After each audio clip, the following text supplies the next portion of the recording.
मैंने रामायण में पढ़ा था, जब भगवान राम को 14 साल का वनवास हो और राम और लक्ष्मण के साथ में मां जानकी 14 साल के लिए वनवास जा रही थी।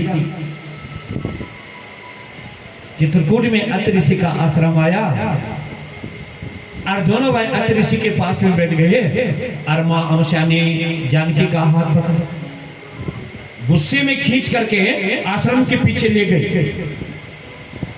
अपने आप एक स्टूल में बैठी, चौकी में बैठी जानकी को भी अपने सामने चौकी में बिठाया, यहाँ पे बैठो बेटी। इतना गुस्सा आया, इतना गुस्सा आया, ए पुत्री,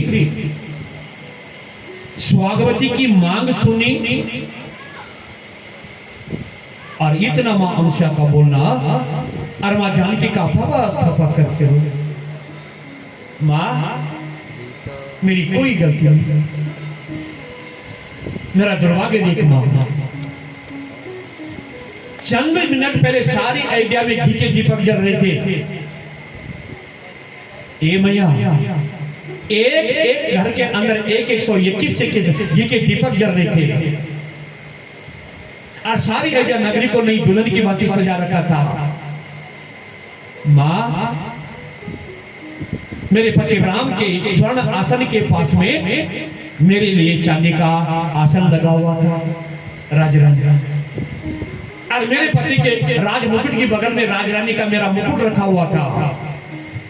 ये मैया, और जब मेरे पति का राज्याभिषेक हो जाता, मेरा भी अभिषेक होना था और मेरे सिर में राजरानी का मुकुट रखा जाना था।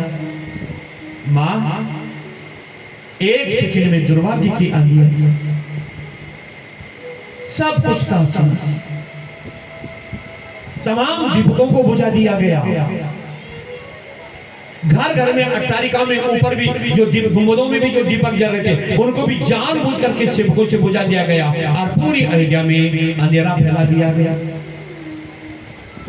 मां अनुसुईया, मेरी तीनों माताएं विधवा हो गई।